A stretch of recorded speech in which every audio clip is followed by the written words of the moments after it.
Right, well here we are. This is a vintage CB radio from the late 1970s. It was known as the Sharp Big Window because of the large S meter. There was also a Sharp Small Window, which was very similar to this model. But this is the, if we look on the back, look, it's a Sharp CB4370, made in Japan, so it's a nice, well constructed, solid radio.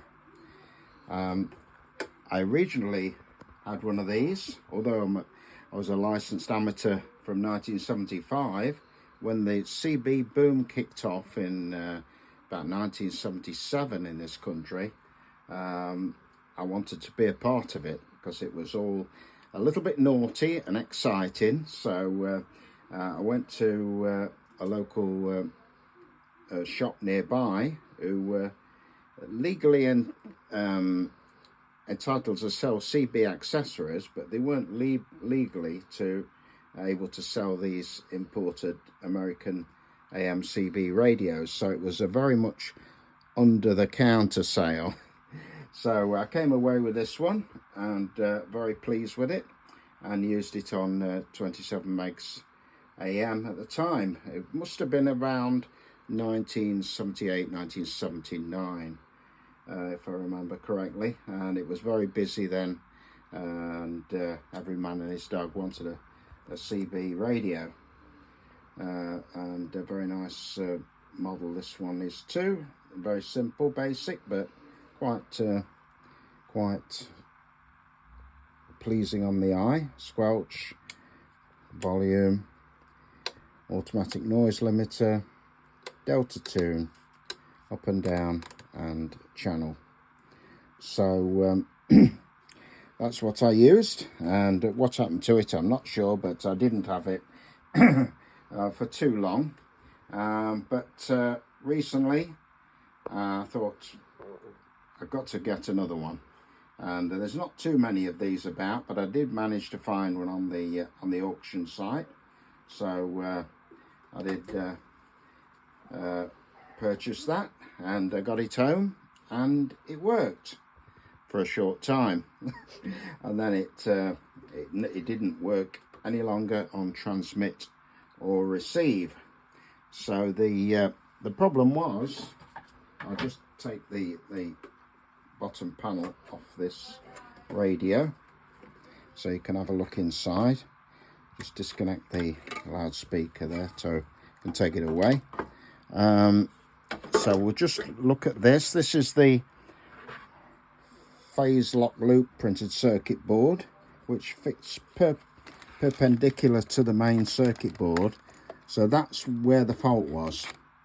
So I decided to remove it, and rather than use it on 27 megs, now the 10 meter band is open, I decided I would convert it to 29 megahertz in the 10 meter amateur band. So that came out, the phase lock loop, and in went these two homemade circuit boards here, one for the transmitter and one for the receiver. This transmitter one, I'll show you the circuit which I designed, is a crystal controlled oscillator and two driver stages there, with a 2N3706, 2N2222, and the output transistor, driver transistor BFY51. So that's that, and it uses a 29 megahertz crystal, which are readily available for just a few pounds. So that's and this is the receiver. The first IF, it's a dual conversion receiver, the first IF being 10.695 megahertz. So to achieve that, we had to have a local oscillator to run on 29 megahertz, which is the AM calling frequency, we had to have a crystal of 18.305 megahertz, which are not readily available, and I had to have made, which is the expensive part. But anyway, I was determined to get it running, so ordered a new crystal and built this 2 transistor oscillator and amplifier using the 2N3706 and once again the 2N2222. To make it 2-channel, I've put increased the series capacitance on the crystal to lift the frequency higher, and I've done this both on transmit and receive using an additional relay that I put in. Can you see that miniature relay there, which is operated off the channel switch? So when I go to channel 2, it operates that relay and it drops that larger capacitor out, so we're just running on a smaller series capacitance, which moves the transmitter up 10 kcs to 29.01 megahertz, and also the receiver, that moves up to 29.01. So we've got effectively a 2-channel receiver, transceiver for 10 meters AM. So that's it's now operating on that band. I realigned the transmitter and receiver to peak it up on 29 megahertz, and it's working nicely there now. There did develop a problem then with the audio amplifier oscillating on receive and also on transmit when the audio amplifier chip warmed up. And having tried various modifications, I then decided to, can you see that down there? That's the modulator / receive audio amplifier chip, which turned out to be faulty. And here is the faulty one, the original. It's TA7205AP 10-pin inline chip. So that was a new one was ordered and put in, and that's working fine now. It's stopped all the oscillations, but it does run quite warm with just that the original heatsink. So I did bolt on some additional heatsink to keep it running cooler and hopefully preserve its life. So there we go, that's the finished article. And the microphone is not the original microphone. I have difficulty getting 100% modulation with the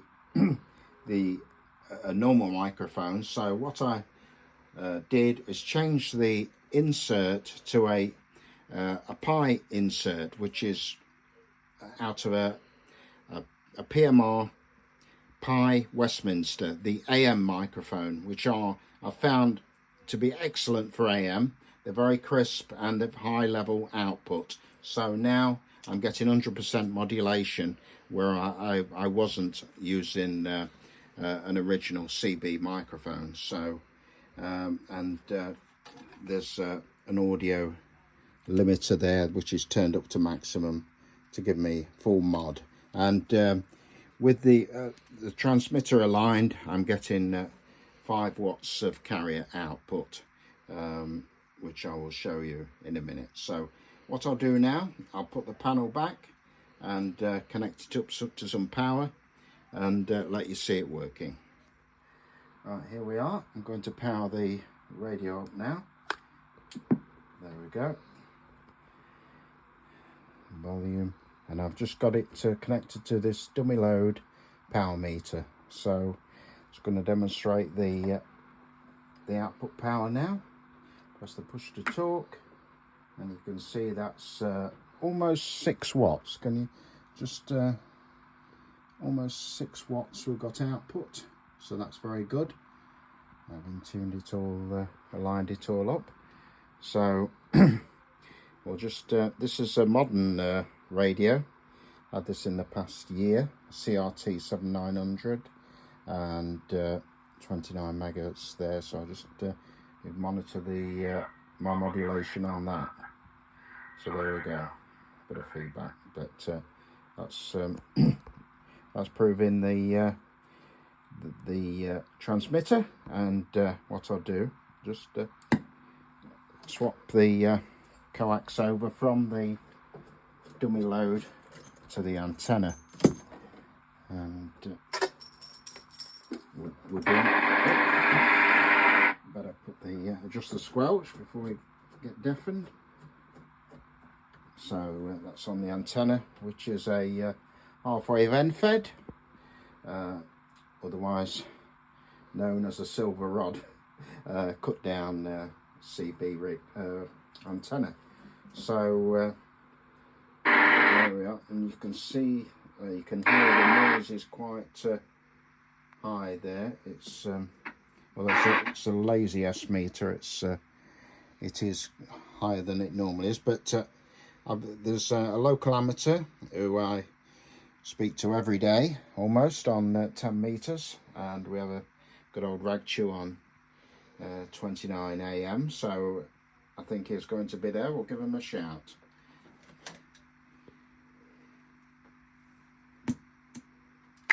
G1DNZ, G1DNZ, G4EPL, calling.